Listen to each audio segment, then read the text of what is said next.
À medida que nos dedicamos à prática, avançamos além da quiescência meditativa para o insight contemplativo sobre a natureza do mundo que experienciamos. No aforismo, considere todos os eventos como se fossem sonhos. O treinamento da mente em 7 pontos abala a própria fundação da nossa existência. O comentário de Niels Bohr sobre a mecânica quântica. Aqueles que não ficam chocados quando se deparam com uma teoria quântica não podem tê-la compreendido. É igualmente verdade para esses ensinamentos. Por exemplo, depois que Geshe Rabten completou seus 24 anos de treinamento monástico formal, ele passou anos em retiro meditativo solitário nas montanhas acima de Dharamsala. A maior parte desse tempo, ele passou meditando sobre a verdadeira natureza do mundo fenomênico, e quando perguntei sobre suas experiências, ele respondeu: se eu falasse às pessoas sobre o que eu vi, pensariam que sou louco. Aqueles que estudam a teoria budista sobre a natureza semelhante ao sonho da realidade e não ficam chocados, não podem ter entendido. As práticas budistas para cultivar o insight contemplativo sobre a natureza da realidade destinam-se a superar a ignorância fundamental sobre a natureza de nossas próprias identidades e sobre a realidade como um todo. É dito que essa visão, quando unificada com a estabilidade e a vivacidade da quiescência meditativa, conduz o praticante ao nirvana, um estado irreversível de liberação de todas as aflições mentais e do sofrimento resultante. No entanto, recentemente, alguns budistas ocidentais puseram essa afirmação em discussão, afirmando que os relatos budistas sobre o despertar espiritual irreversível ou iluminação são enganadores. Essa conclusão se baseia nas experiências pessoais de vários professores de meditação ocidentais que dedicaram até 40 anos à prática espiritual. Os entrevistados afirmam que o despertar e as realizações que atingiram não foram duradouros. Essas experiências passam. Os meditantes descobriram que retornam, invariavelmente, ao mundo da mudança, reabrindo assim as feridas e trazendo a dor. Enquanto tivermos um corpo, estaremos imersos em um mundo em que todos os fenômenos condicionados estão em estado de fluxo. Isso inclui, é claro, nossos próprios corpos e mentes.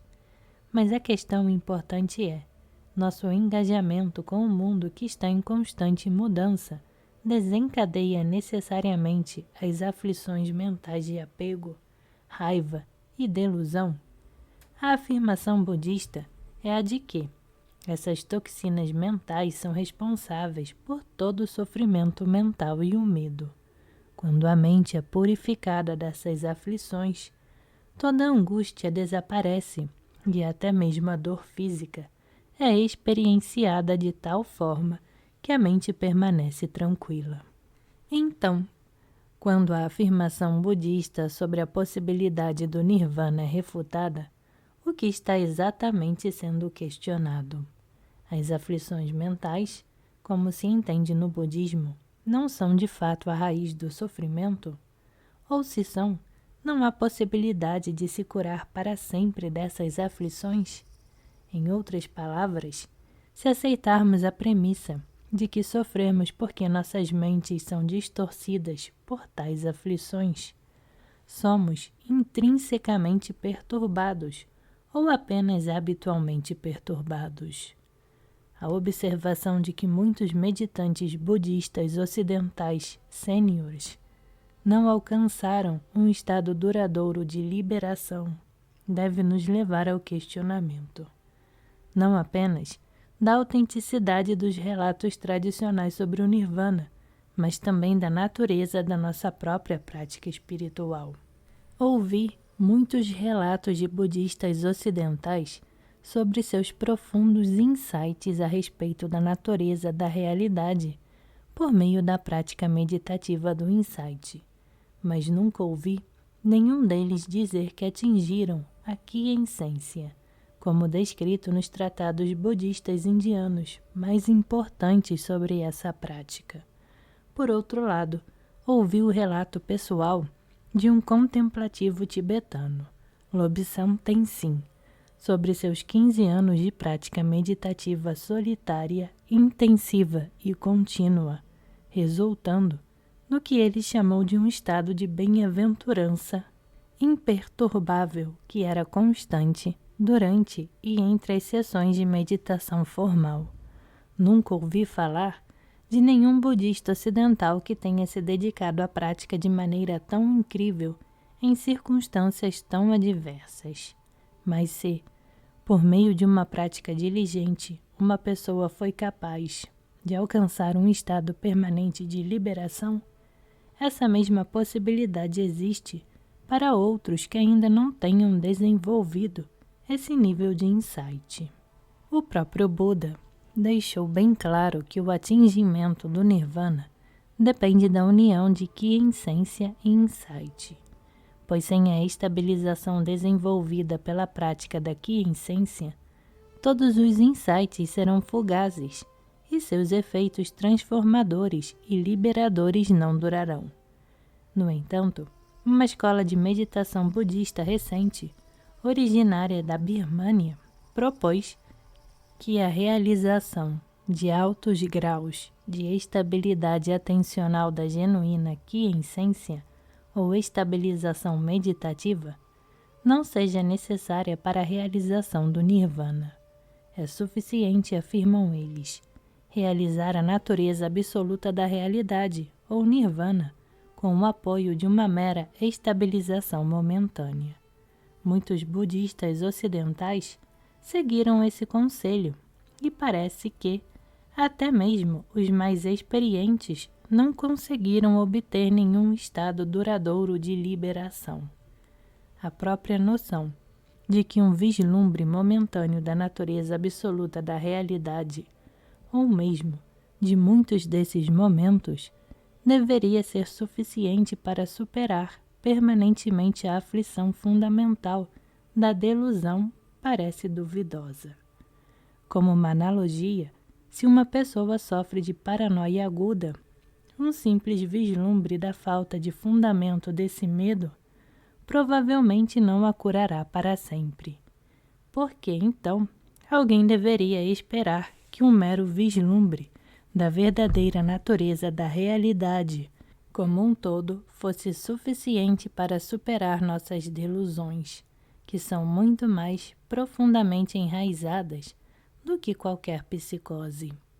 Se quisermos exercer um ceticismo saudável, deveremos ser tão céticos quanto a nossa compreensão e prática espiritual, como somos em relação aos relatos de iluminação daqueles que nos precederam.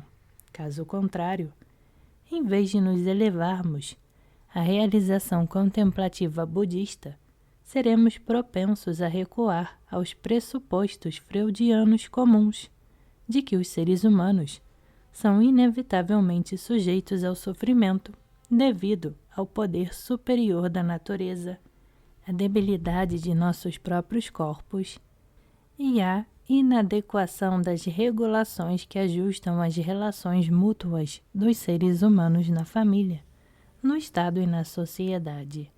O Buda afirmou ter feito uma descoberta extraordinária, e suas descobertas supostamente foram corroboradas por muitas gerações posteriores de contemplativos asiáticos. Se quisermos fazer essa descoberta por nós mesmos, tenhamos em mente a observação do historiador Daniel J. Burstein, que se refere às ilusões do conhecimento como os principais obstáculos à descoberta. Os grandes descobridores do passado, ele declarava, tiveram que lutar contra os fatos correntes e os dogmas dos instruídos. O Buda encorajou seus seguidores a serem céticos a respeito de seus ensinamentos e testá-los de forma racional e experiencial. O dogma de nossa sociedade é que ser humano é estar intrinsecamente sujeito à aflição mental e ao sofrimento. Talvez tenha chegado o momento de travar uma batalha sustentada contra esse dogma. Se tudo o que buscamos for um alívio temporário de nossas aflições mentais e do sofrimento resultante, há um grande número de caminhos que podemos seguir. E se a meditação budista for apresentada como apenas mais uma maneira de acalmar transitoriamente a nossa angústia, sem a esperança de uma cura completa e irreversível de todas as aflições mentais, ela será reduzida ao status de mais uma matriz de técnicas psicológicas. Mas isso não era o que o Buda buscava em seu caminho para atingir a iluminação, e nem o que ele se propôs a oferecer ao mundo. Dentro do budismo, existem várias maneiras de abordar o caminho contemplativo do insight. Neste treinamento da mente em 7 pontos, primeiramente somos encorajados a considerar todos os eventos como se fossem sonhos. Vou explicar esse aforismo por meio de ensinamentos das tradições contemplativas Zazen, grande perfeição, e Mahamudra, grande selo, do budismo tibetano. Quando você encontra esses ensinamentos pela primeira vez, se não achar que eles desafiam a fundação de sua visão de mundo, ou que nunca nem houve nenhuma fundação, então você não está entendendo. O treinamento da mente, em 7 pontos, faz declarações muito poderosas sobre a natureza da realidade. Se essas declarações estiverem erradas, são erros enormes. Se estiverem corretas, são soluções muito profundas. Quando anteriormente contei aquela história envolvendo Gyatro Rinpoche, um lama da tradição de Zazen, que me deu o conselho apenas observe, essa foi uma instrução densa. O significado é: aplique sua compreensão do Zazen, da grande perfeição, a tudo que você experiencia. Todos nós temos uma visão da realidade, às vezes, sem nunca tê-la escolhido, de forma consciente. Uma visão comum da cultura ocidental é a de que a realidade é o mundo tal como nos parece. Quando olho para o Jack, sentado a 10 metros de distância de mim, seu corpo parece um grande pedaço de matéria totalmente separada de mim.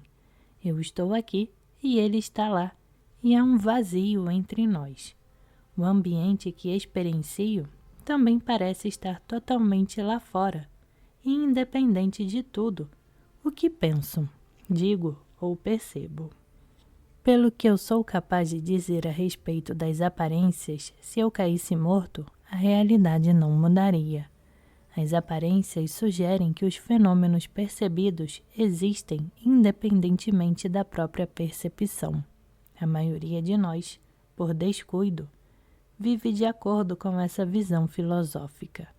As aparências nos informam que sujeito e objeto são separados e, portanto, quando as pessoas nos tratam mal, elas se tornam alvo, radicalmente separados de nós mesmos, e revidamos. A partir da história da descoberta científica, podemos antever que há realidades mais profundas do que aquelas que as aparências nos levam a acreditar. Algumas das visões da mecânica quântica do século XX contrariam profundamente muitos dos pressupostos da física clássica. O treinamento da mente em 7 pontos também apresenta uma hipótese de trabalho radicalmente contrária à experiência comum de sujeito-objeto. A injunção "considere todos os acontecimentos como se fossem sonhos" nos encoraja a não ver as coisas como se fossem reais, como se existissem objetivamente por si mesmas. Pressupomos que a realidade corresponde perfeitamente às aparências. O treinamento da mente aponta para algo mais profundo. O critério budista de realidade é o de que qualquer entidade hipotética deve ser verificada por análise crítica ou observação cuidadosa. Se investigar a natureza de algo faz com que ele desapareça, isso implica que não era real. Existem 10 metáforas budistas clássicas para a natureza dos fenômenos. Uma dessas metáforas é a miragem. Se investigarmos uma estrada no deserto que parece molhada, descobriremos que está seca. Uma miragem sugere uma realidade que não existe. Uma segunda metáfora é o arco-íris. O arco-íris não é realmente uma ilusão, mas quanto mais você o inspeciona, mais ele desvanece. Embora pareça existir objetivamente lá fora, no céu, examinando com cuidado, descobrimos que aquilo não é como parece ser. E quanto à realidade como um todo? A realidade desaparece à medida que a investigamos mais e mais profundamente? A resposta mais simples é: claro que não. Olho para o Jack e ele parece estar aqui. Quando eu o sacudo pelo ombro, ele me diz para parar. Essa é uma prova adequada de que o Jack está aqui? Experimente fazer a mesma coisa em um sonho. Se eu estivesse sonhando e dissesse: Jack, você está realmente aí? Ele poderia dizer sim. Eu poderia fazer uma verificação da realidade tocando o seu ombro e sentiria algo firme. Mas é um sonho, e sentir algo tangível em um sonho não significa que haja matéria ali. Em um sonho, o Jack poderia aparecer, eu poderia até tocá-lo no ombro, mas ele não existiria, independentemente do meu sonho. Passemos agora da análise budista para o realismo filosófico. O realismo pressupõe que existe um mundo real e físico lá fora. Átomos, planetas e estrelas, de quarks a superaglomerados de galáxias. Quase todos os cientistas, até o final do século XIX, aceitavam o pressuposto de que os fenômenos conhecidos pela ciência estavam lá fora, existindo de maneira independente no mundo objetivo. Havia alguns que duvidavam disso, mas o realismo científico, a crença na realidade que estava lá fora, esperando para ser descoberta, era a premissa de trabalho da ciência. O realismo tem bases teológicas. No início, Deus criou o mundo e os seres humanos foram criados no 6º dia para descobrir o que Deus já havia feito. A premissa teológica do realismo científico é a de que o mundo está lá fora, esperando para ser descoberto. Então surge a mecânica quântica no século XX.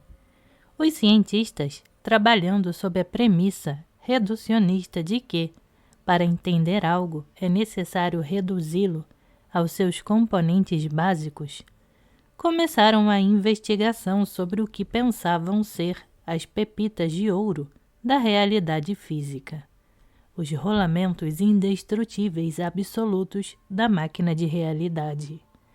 O que está realmente lá? O reducionismo, o pressuposto razoável que impulsionou a maior parte da ciência, não é exclusivo do Ocidente.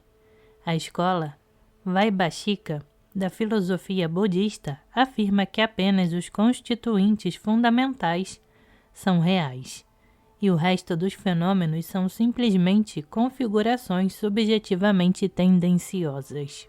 Na virada do século, os físicos ficaram atônitos ao descobrirem que os componentes fundamentais da realidade física pareciam depender do modo de questionamento e do método de medição.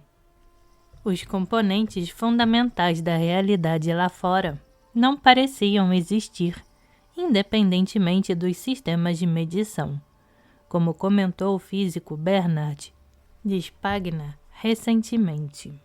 Parece que somos forçados pela física e não pela filosofia a reconhecer que não podemos conhecer a realidade independente da mente, tal como ela é. Em outras palavras, o mundo descrito pela ciência deve ser considerado como um retrato da realidade, independente da mente, não como ela realmente é, mas como é vista através da lente seletiva e deformadora de nossas próprias estruturas sensoriais e mentais. As descobertas inesperadas na física minaram as posições filosóficas do realismo científico e do reducionismo. Os resultados empíricos começaram a se acumular a partir do experimento de dupla fenda, do experimento da escolha demorada e de uma variedade de outros experimentos que indicavam que alguns dos pressupostos mais profundos subjacentes à ciência ocidental, anteriores ao século XX, estavam errados. Albert Einstein e Niels Bohr, adversários em muitas questões na física, fizeram declarações semelhantes sobre o papel determinante que a teoria desempenha na ciência.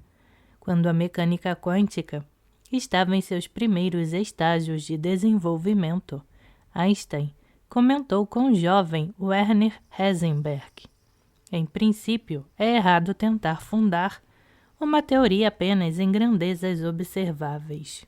Na realidade, acontece exatamente o oposto. É a teoria que decide o que poderemos observar. Einstein ressaltava aí que é a matriz conceitual que torna os dados inteligíveis e determina o que emerge na experiência. Da mesma forma, Niels Bohr escreveu: devemos nos lembrar de que toda nova experiência produz sua aparência dentro da matriz de nossos pontos de vista e formas de percepção usuais. Uma visão mais radical da física afirma que, para que os fenômenos passem de um estado de ser meramente possível para ser tangivelmente real, a consciência é instrumental. A consciência de um evento é o verdadeiro gatilho que faz com que o potencial se transforme em realidade física. Hoje em dia, essa é uma visão menos comum na física, mas uma visão menos comum sustentada por pessoas muito brilhantes. A visão mais conservadora é a de que o mundo consiste em partículas elementares que não existem independentemente da medição, e o dispositivo de medição escolhido determina o tipo de fenômenos que passarão de um estado potencial para um estado real. Um instrumento de medição é que determinará se um fóton é uma partícula ou uma onda. A realidade não existe, independentemente do sistema de medição e de interpretação. Uma outra teoria na física sobre a relação entre sujeito e objeto afirma que nós cocriamos o universo formulando perguntas. Essas perguntas específicas são feitas por meios de sistemas específicos de observação, medição e experiência. Configurar um experimento é a representação física de uma questão que evoca uma realidade que, de outra forma, não existiria. Hilary Putnam, filósofo de Harvard, afirmou uma ideia semelhante em termos filosóficos. Ele sugere que os seres humanos são como personagens de um romance no qual também são autores. Estamos escrevendo um romance que não existe, independentemente de seus autores. A ideia budista análoga é gerar karma, referente ao processo de engajamento conceitual e criativo com o mundo que experienciamos. Existe uma base comum significativa entre a sabedoria contemplativa budista e a ciência empírica do século XX. Desde 1987, está em andamento uma série de diálogos entre cientistas ocidentais e o Dalai Lama, nas conferências do Mind and Life. Niels Bohr aconselhou seus pares científicos quando se depararam com as implicações da física quântica. Estejam preparados para uma grande surpresa, mas a ciência, de maneira geral, continua seguindo a rotina do materialismo científico, como se as descobertas mais profundas da mecânica quântica não tivessem implicações mais amplas. As descobertas empíricas que implicam a nossa interdependência com a natureza da realidade não se aplicam apenas a pequenas partículas. Elas afetam toda a realidade. As implicações dessas descobertas, no entanto, foram contidas como um terreno mantido temporariamente sob controle. A natureza de nossa interdependência com a realidade pode parecer uma viagem de pessoas capazes de entender o que isso quer dizer. Como essas declarações radicais tocam a experiência, o físico Nick Herbert escreveu: a fonte de todos os paradoxos quânticos parece estar no fato de que as percepções humanas criam um mundo de fatos únicos. Nossa experiência é inevitavelmente clássica, enquanto a realidade quântica simplesmente não é assim, já que a física nos assegura que nossas vidas estão incrustadas em um mundo completamente quântico. É tão óbvio assim que nossa experiência deva permanecer clássica para sempre? A pesquisa em mecânica quântica revela uma realidade incompatível com as aparências grosseiras. A realidade física parece ser composta por grânulos de coisas independentes, minúsculos, sólidos e objetivos. Mas a física diz que não é esse o caso. No entanto, até mesmo o físico que faz a pesquisa ou o filósofo da física, que entende as implicações da pesquisa, continua experienciando a vida, lar, trabalho, família, de maneira comum e não quântica. Na experiência, nada mudou. Será que é necessário desassociar a compreensão da física quântica da experiência da vida cotidiana? Se a nossa compreensão pode mergulhar nas profundezas da visão mecânica quântica da natureza da realidade, devemos deixar que a nossa experiência cotidiana continue enfrentando a dificuldade de lidar com uma visão pré-quântica do mundo. Como reconciliar a experiência e a compreensão? De um modo geral, os físicos não parecem ter muito interesse em integrar os insights da mecânica quântica na vida diária, mas a prática contemplativa budista trata exatamente da integração do insight com a experiência. Obter insight e saturar todos os aspectos da existência com esse insight constituem a especialidade de gerações de contemplativos budistas. Quão profundamente os insights dos físicos quânticos e dos contemplativos budistas realmente coincidem é algo que ainda precisa ser mais apreciado. Certamente isso merece uma investigação cuidadosa. Os budistas, assim como os físicos, sondam a realidade. Os budistas enviam uma sonda analítica diretamente para a natureza da experiência e da própria mente. Os fenômenos observados existem pura e objetivamente independentes da percepção desses mesmos fenômenos. Através de uma análise penetrante, pode-se descobrir que não.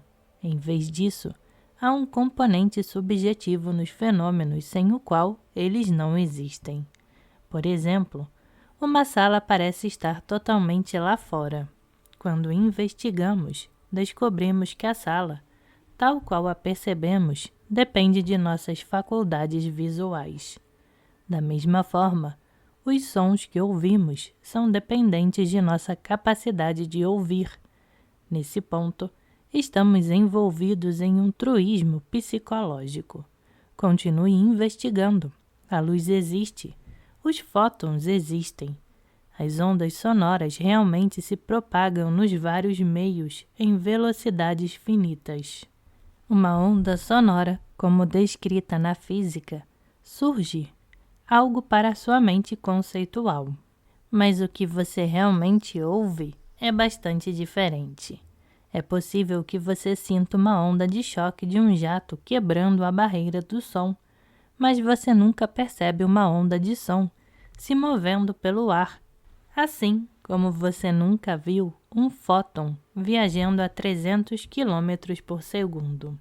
As ondas de luz e as ondas sonoras, tal como são teorizadas na física, são conceitos criados no contexto de uma matriz conceitual. A filosofia budista do caminho do meio afirma claramente: investigue qualquer coisa, mente, matéria, cosmos, espaço, tempo.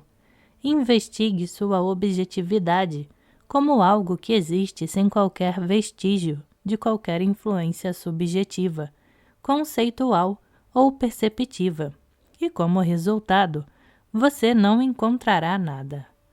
O uso da mente estabilizada para sondar a natureza dos fenômenos leva à descoberta de que tudo é interdependente. Em outras palavras, o modo como os fenômenos aparecem não é o modo como eles realmente existem. O treinamento da mente diz: considere todos os eventos como se fossem sonhos. Como os sonhos aparecem? O método mais eficiente para explorar os sonhos é estar consciente de estar sonhando enquanto está sonhando. Comece refletindo sobre como as coisas aparecem nos sonhos. Vamos tomar como hipótese de trabalho, como fazem os budistas, que os sonhos emergem de sua psique e passado únicos e que não fazem parte de um grande sonho genérico que pertence a todos. Na teoria budista, os sonhos são um florescimento de propensões mentais, ou de sementes, uma ideia que corresponde, grosso modo, à teoria ocidental dos conteúdos do subconsciente. Suponhamos que eu sonhe que estou falando diante de um grupo de pessoas. Da perspectiva do estado de vigília, diríamos que as pessoas nesse sonho não existem independentemente do sonho. No entanto, quando estou sonhando, as pessoas parecem ser tão objetivas e separadas de mim como as pessoas são no estado de vigília.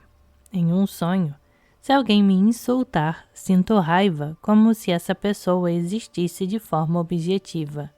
Em sonhos não lúcidos, as demarcações entre sujeitos e objetos parecem muito reais. Quando me sinto feliz em um sonho, essa felicidade não é significativamente diferente da felicidade que sinto no estado de vigília. Se alguém me der um soco em um sonho, isso parece muito real.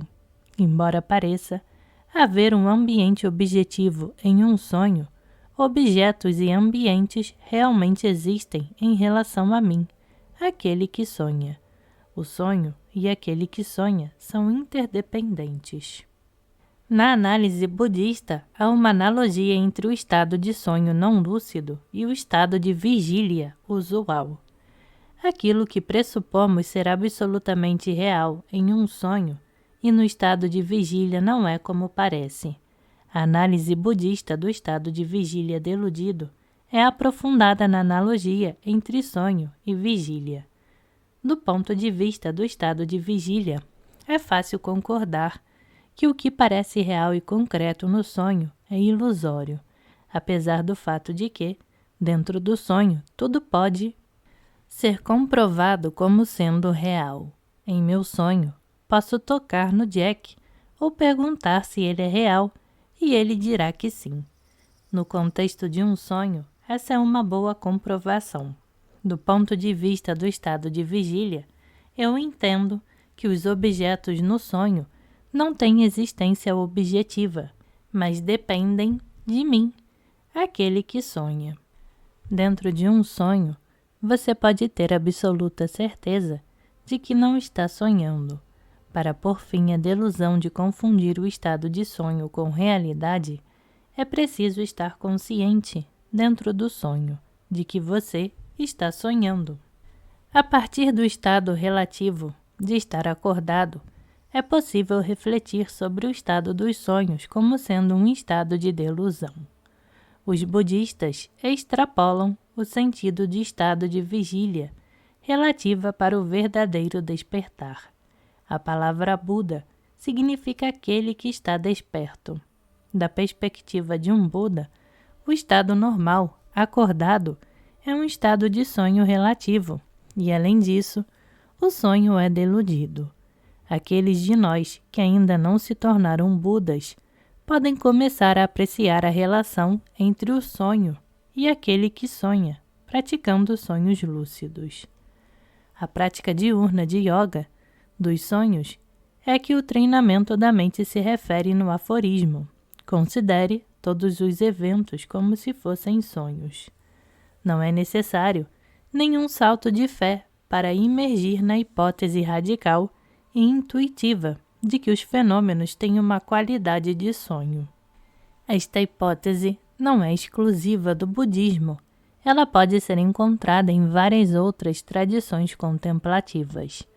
Trabalhando com a analogia do estado de sonhos, imagine a perspectiva relativa de um estado mais desperto, um estado semelhante ao de um Buda, e compreenda que, neste momento, você está sonhando. A prática diurna de yoga dos sonhos implica ponderar. Nesse estado de vigília, relativamente falando, estou profundamente adormecido. A realidade aparente é um sonho e todos os meus pressupostos sobre demarcações absolutas, sujeito-objeto, eu-outro, são profundamente equivocadas. Um sonhador lúcido, proficiente, tem sonhos perfeitamente nítidos e, enquanto está sonhando, está consciente de que objetos e indivíduos no sonho nada mais são do que aparências da mente. As demarcações absolutas desaparecem. O ambiente em um sonho e a persona que você mesmo assume em um sonho são expressões de sua própria mente. A analogia dos sonhos com o estado de vigília comum é uma prática, não uma filosofia. O objetivo do treinamento da mente em 7 pontos é proporcionar sabedoria e práticas suficientes, sintetizadas em um único ensinamento para se atingir o despertar espiritual. Os budistas não pressupõem que a percepção da realidade dos seres humanos e a forma de responder a essa realidade sejam imutáveis. Em vez disso, a hipótese budista é a de que a mente é maleável e o que é necessário para transformar a percepção e a resposta é um comportamento consistente. Quando acordar pela manhã, note que o estado de vigília tem uma qualidade de sonho e reflita sobre o fato de que, da perspectiva de um Buda, o estado de vigília é um sonho. Na nossa perspectiva de vigília comum, semelhante ao sonho, a distinção entre sujeito e objeto é exagerada. Isso significa que os seres sencientes, que eu experiencio como sendo o outro, não são absolutamente outros. Isso é mera convenção. A noção de objetividade absoluta e subjetividade absoluta faz parte do sonho. A prática diurna de yoga de sonhos considere todos os eventos como se fossem sonhos. É sustentar a noção de que, de uma perspectiva desperta, esse estado de vigília relativa é um estado de sono. Existe também uma prática noturna de yoga dos sonhos, e algumas pessoas têm a sorte de ter uma habilidade natural para realizá-la. Existem várias técnicas para desenvolver a capacidade de sonhar com lucidez. A melhor prática para pessoas com mentes ativas é estabelecer a mente em seu estado natural enquanto adormece. As técnicas de visualização costumam levar à insônia, graças ao esforço necessário para sustentar a imagem visual. Estabelecer a mente em seu estado natural permite que a mente repouse em sua própria limpidez natural, sem tentar fazer algo, sem intervir. Deitar sobre o seu lado direito, chamado de postura do leão, é mais eficaz para produzir sonhos lúcidos. Deitar sobre o lado esquerdo ou de costas não é tão eficaz, e a pior posição é deitado de bruços. O estado mental ideal para induzir sonhos lúcidos é manter uma consciência límpida e clara e observar-se adormecendo. O Dr. Stephen LaBerge, que fez uma pesquisa extensa sobre sonhos lúcidos, confirma o que os budistas disseram há mais de 1000 anos. É possível entrar no estado de sonho com total consciência. É possível manter a lucidez durante o sonho. É possível sair de um sonho lúcido, de volta ao sono profundo, mantendo a lucidez e, por fim, emergir no estado de vigília. Para iniciar a prática de yoga dos sonhos, comece por perceber os sonhos do início da manhã, período em que os sonhos são mais frequentes e o sono tende a ser mais leve. Emerja do sono sem se perder da história do sonho. Então, mantendo o fio da meada, é possível voltar ao estado de sono diretamente em um sonho lúcido. Quando estiver se preparando para dormir, estabeleça a mente no estado natural, com a aspiração de reconhecer o próprio sono como um sonho. Tanto os budistas quanto os pesquisadores de sonhos lúcidos afirmam que estabelecer essa intenção de reconhecer um sonho como sonho é muito útil. O aforismo "considere todos os fenômenos como se fossem sonhos" é uma afirmação sobre a natureza da realidade. Para despertar, pratique a yoga no sonho, tanto no sonho da vigília quanto no sonho do sono. Imaginamos que, da perspectiva de um Buda, o estado normal de vigília é semelhante ao sonho. Há uma outra perspectiva a partir da qual isso é verdade: o leito de morte. Quando sabemos que estamos claramente prestes a morrer e refletimos sobre nossa vida, sobre todas as nossas experiências, alegrias e tristezas, ansiedades, todas as coisas às quais somos apegados, a vida pode parecer não ter mais substancialidade do que um sonho. Essa é uma perspectiva profundamente autêntica sobre a natureza de uma vida, quer o nosso tempo de vida seja longo ou curto. A vida é um relâmpago na escuridão da noite. É um breve momento de enorme potencial. A visão sobre a vida, a partir do leito de morte, tem um benefício prático direto nas relações cotidianas. Atisha, que era um monge, deu este conselho essencial aos casais aflitos. Sua esposa, ou seu esposo, provavelmente morrerá em breve. Você vai morrer logo. Sejam gentis um com o outro. O treinamento da mente em 7 pontos compacta ensinamentos profundos e técnicas budistas em declarações aforísticas. O treinamento da mente é construído de etapas subsequentes de insight. Os aforismos do treinamento codificam práticas que têm uma tremenda aplicação prática. O desafio é despertar.